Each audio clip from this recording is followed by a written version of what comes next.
On that note, beginning the third session of the day, which is the Human Environment Interface 1, and the first speaker is Andy Large, who is a senior lecturer in physical geography at Newcastle University.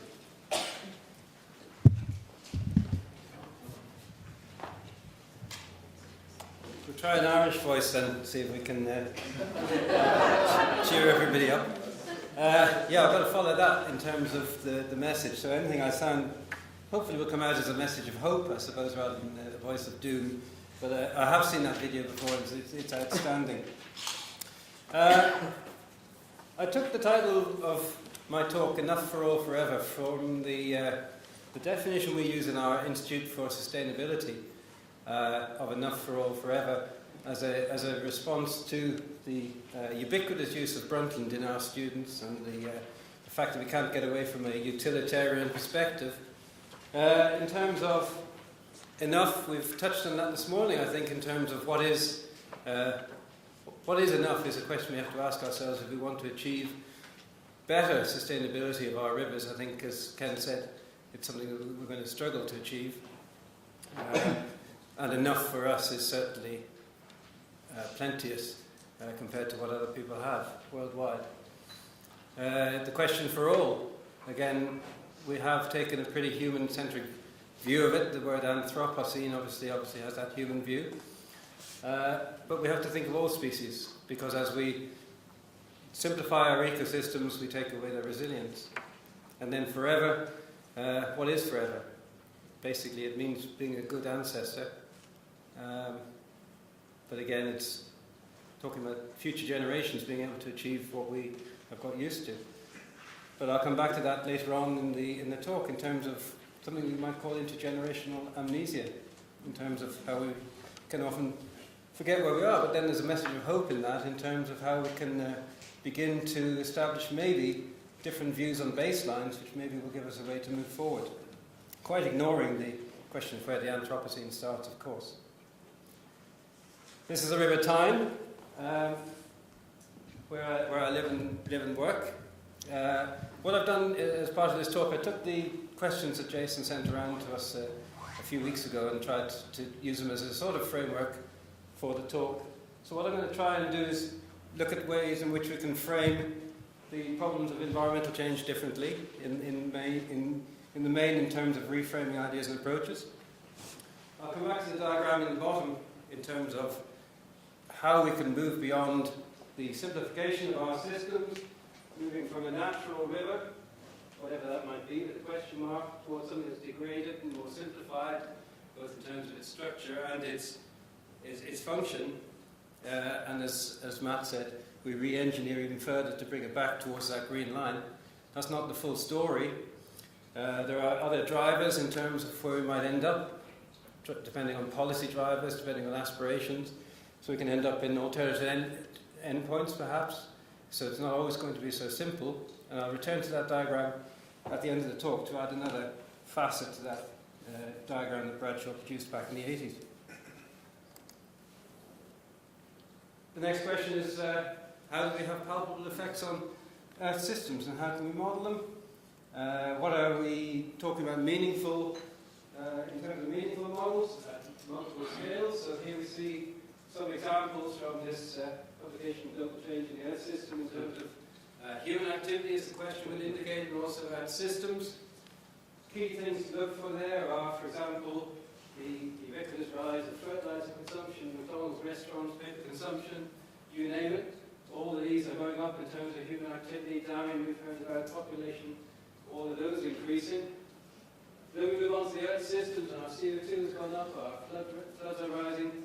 Down in the corner is biodiversity, which on the face of it seems to be going up. Perhaps that's good. Until you read on the y-axis, that's the rate of species extinctions. So things are not looking rosy in the garden in terms of our biodiversity. In terms of our rivers, we know that they're among the global systems most under threat. I was at a recent conference in Beijing where the keynote speakers talked about the key challenges looking forward 30 years into the future. So, for example, Stuart Bunn from Australia talked about what are the habitats, where are they? We still often don't know. What are the priority areas and optimal size and shape for maintenance or even enhancement of biodiversity? And there's a need to map that. Jeff Petts talked about shoreline length and tributary junctions being key for many of our rivers, particularly, for example, in Britain, where those are the last dynamic zones we have. But he also made the key point that we're not dealing with natural rivers. Jeff Syme from Australia talked about cultural values, and he made the key point that there's no simple way of adding up these values. Particularly when we try and define what we mean by those cultural values in terms of the symbology, in terms of the intellectual and spiritual values, sense of peace, recreation, all those uses of rivers that we know in terms of moving water. The next question was, how do we merge models and how do we begin to get that transdisciplinary approach? One approach that I would argue has mileage is that of ecosystem services. Here we see the cascade model of Roy Haynes-Young in terms of moving from biophysical assessment, which is an area I work into, social assessment, which is an area I'm working more in nowadays. An area that I don't know much about myself is valuation. But that framework allows us to move from one to the other, not in a seamless sense, but in a way of connecting one to the other, recognizing function, driving service, the benefits and the values, and feedback loops between those.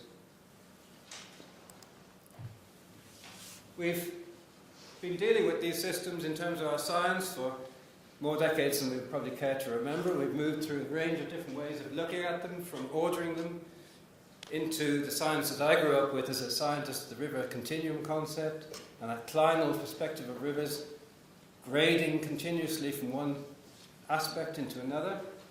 And that's been brought forward in the 21st century, looking at patches and how these patches often are repeatable through systems. But their location is often only partly predictable, even now. But the idea of these functional process zones is key.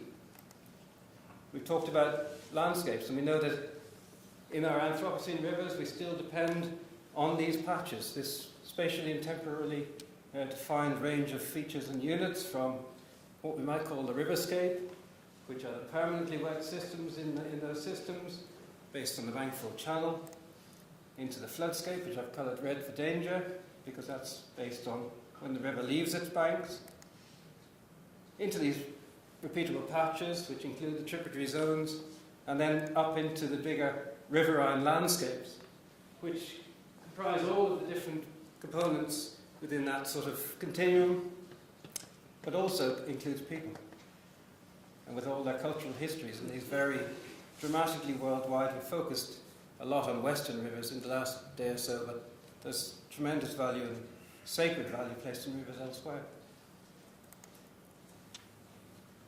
And we know that in all rivers, what nature does for us in terms of ecosystem services depends on that range of units, in terms of the wide range of supporting services, everything from food to spiritual and aesthetic values. All of those then feed into what we might call human well-being, in terms of cohesion, health, livelihoods, enterprise, scarcity and security of water. And we know that as we diminish ecosystem services, then those values drop off. Things get squeezed. And therefore the pressures, not just on getting sufficient food, for example, but safety from hazards, social cohesion, all of those get squeezed that little bit more.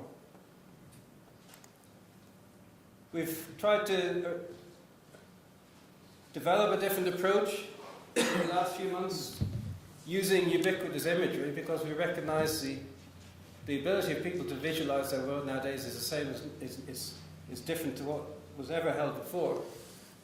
We've developed a Google Earth-based tool which we acknowledge is very formative at the moment and needs a lot of work, but trying to look at rivers from the catchment to the reach scale, to look at systems that can add bespoke data sets, to take a river corridor approach and develop a flexible methodology to enable us to look at the link between the makeup of the system and the processes, the functions and the ecosystem services it provides. In our initial approach, we've taken 18 fluvial features and we've linked those to 8 ecosystem services. We've mapped those at the reach scale, developing scores and looking at benefiting ecosystem services. And we tried to develop approaches that enables us to look at a connection between degraded and potential rehabilitation. I carefully avoid the word restoration. Here we see just a table of colours. We can see biodiversity. We've linked with the majority of those services in terms of those features in terms of the services delivered. But again, biodiversity is an umbrella term. So we can make links between different parts of that system in terms of what their makeup and the fact that, for example, in the riparian zone, roots help bind the system and resist erosion. There's a network of linked habitats that then feeds down into the services that are provided. Improved water quality, enhanced biodiversity, reduced maintenance are all facets that are of importance. And then you can look at any number of features in there and pick out the values from that. We've produced a simple scoring system using Google Earth that we can begin to look at a river. There's what the river behind is part of the River South Tyne. It's one of the more active reaches on that system, but even within that you can see that there's a quarry at the bottom left of the diagram, and the buildings on the upper right are a Second World War prisoner war camp. So there's cultural overlays on that naturalness. But with Google Earth we can zip down in to the point of where geomorphologists can be interested in the processes going on and drill down into those to look at the makeup of the system. We can even use what we might call crowdsourcing. We've seen the pins on Google Earth, and therefore people's views on the landscapes can be incorporated, and it also gives us extra information on the makeup of that system. Put it all together in a scoring system, too small to be questioned by you all, hopefully, because it is in the process under development.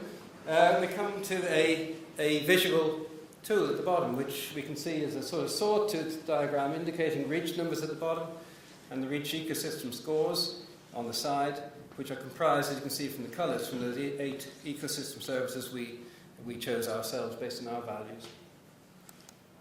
And that's already been taken up by at least 4 rivers trusts in the UK. These are the bodies charged with catchment-based approaches to management by the government. And we're trying to develop this tool further in cooperation with them, and we've also involved Jason as well in terms of a recent grant proposal going in to try and do this, in terms of knowledge co-production.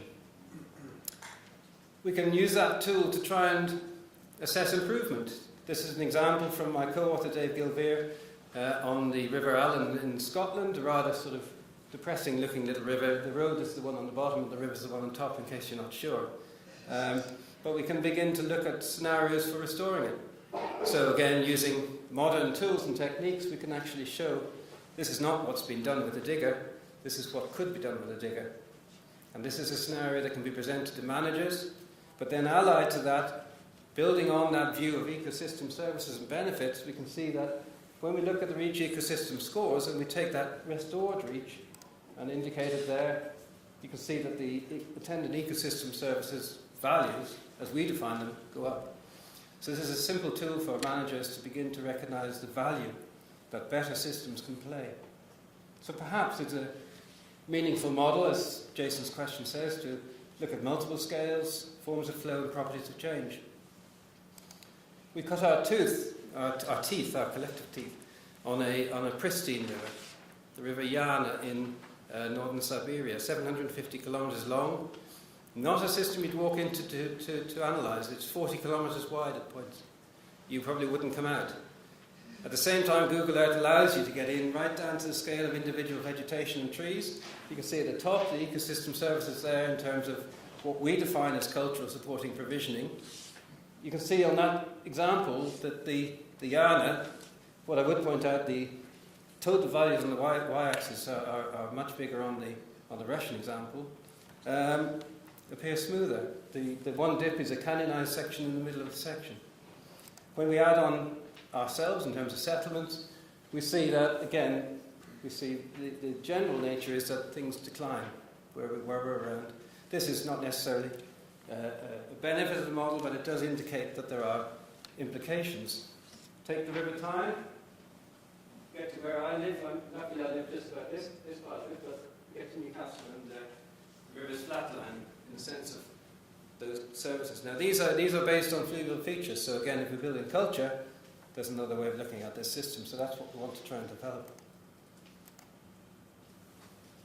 The next question, I suppose, is how do we develop that transdisciplinary approach to involve other people?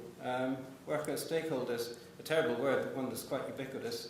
But giving people a vested interest in projects and a voice in how it's actually done. This is the Holt Whistle Burn, which is a small subcatchment of the River Tyne. One of our PhD students is working on a project. A project is based on community monitoring and building a transdisciplinary approach to managing rivers. These are all places where we can get, I suppose, into the catchment in terms of engaging with the public. In terms of what Eleanor is doing, she's trying to sort of look at ways in which we can target people to work with, not on the part of. So building up river watch groups, having what we might call fixed local stakeholders, people who have a continuous stream of volunteers who they work with in the catchment. That involves teachers. And it also involves anyone, because that's what it should do in terms of the public with an interest of taking part in building up knowledge through a process of co-production. And again, we could talk about why we target them, but basically there are a whole range of different routes into that community. And it'll be the same worldwide. In terms of the benefits, we can build it into school curricula, we can build it into business plans, lift community spirits, and give people a pride in their environment. There's a whole range in which we can do it in terms of looking at features like invasive species, flooding, water quality, but also taking that through different views, rather than being seen as always a threat, giving people a voice in terms of how they needn't be passive recipients of issues and hazards, but can actually help to allay some of that. And there's a whole range of simple ways we can do it. We can put in fixed posts, that we're going to do that where people can take repeat photography at different points. We can look at gauge boards on a daily basis, give out small cheap thermometers, strips for people to get a picture of water quality, etc. And as has already been said this morning, social media is a key way forward. So Ellen has developed a web page, which is on the front page is a Twitter feed where people upload pictures and show the continuous health or otherwise of the river. So coming back to that series of questions, the question I suppose is how do we build that transdisciplinary model? And we'll be talking about that a bit more today and also into tomorrow. I would argue in many ways that this picture from the IUCN website argues it's a process of building dialogue and governance. Justice and governance was at the centre, it still is, of our Institute of Sustainability. It has to be, in terms of building up that process of advice, support, leadership and learning within catchments. The other key thing that I've discovered myself in the last year or so is this concept called shifting baseline syndrome. It's something that comes from conservation. It's not, as I say, a get-out clause to the scientific need for baselines, but it's a recognition, as John Waldman says, that every generation takes the natural environment it encounters during childhood as the norm, against which it measures environmental decline later in life. So it's a generational thing. And with each generation, sadly, generally, the degradation increases. Not always, but each generation takes that new degraded degradation or condition as the new normal. And that's called shifting baselines. The other name for it is intergenerational amnesia. We forget where we've come from. So people do say, oh, it hasn't never flooded like this in our part of the world before, but it probably has. As Waldman says, to put an end to the steady degradation of many ecosystems, we need to rewind the historical connections and dependencies. We've seen a lot of that already in terms of looking back in time at our systems. But the tools are needed for that, which are funding and legislation, but principally education to build that societal awareness. And that's the key, I think, as we move into the Anthropocene. I suppose we might argue, can we turn back the clock? Our halcyon view of Winnie the Pooh on the left, a sort of more pragmatic view, perhaps from Punch magazine in the middle, in terms of poo sticks being played with empty glue pots and lager cans. But can we actually get back to rediscovering the systems tinkling happily within the environment. We'd like to think we can, but again, we've got to recognise those baselines that we're working with, and the question is, that picture on the very right, will that be pristine or the best we can achieve under current conditions, legislation and pressures? And just to return to this model of Bradshaw's, the bit I didn't show at the beginning of the talk was this natural process of change. We're dealing with systems that are naturally evolved through time. And again, if we want to restore back and simply work our way back up that arrow towards recovery, again, time has moved on in many cases, and we have to question what we're actually trying to restore to in terms of our Anthropocene rivers. We might have to take James's view of our world built like, a bit like a robot and work with that, and be a little bit pragmatic as we move into the Anthropocene in terms of what we feel we can achieve, and that might help us to achieve. Finally, just in terms of current approaches, I've worked enough on this arrow to recognise that we need to move away from it in many ways, which is a reductionist subdivision of our systems down to measurable components, the outcome being discipline-based classifications of systems, working generally on small environments. I'm at the stage of my career where I'd like to think I could work on that arrow for a while in terms of developing sustainable networks, looking at knowledge transfer, mapping and exchange to raise awareness of these links between different parts of riverscapes, and move on to ways of effectively including cultural aspects is an area that, where we need that transdisciplinary approach to look at, for example, ecosystem health services in a rapid assessment way, and move on to accessible ways of looking at that so that people can begin to understand how systems are built up and move on to integrated ways of understanding. One of the ways we might try and do that at Newcastle is to produce a centre for catchment resource management. Is something we've been talking about in the last few weeks. Again, the starting point of that shouldn't be a collection of engineers and geomorphologists, but a broad church of practitioners and social scientists who can actually work together in making a more meaningful picture. So I'd like to thank you for that. I'll leave you with, we mentioned one president today. This is what I read on the way over on the newspaper. It was one of the pithy comments from another president, from Johnson, but it's a bit more hopeful, I suppose. Yesterday's isn't not ours to recover, but tomorrow is ours to win or lose.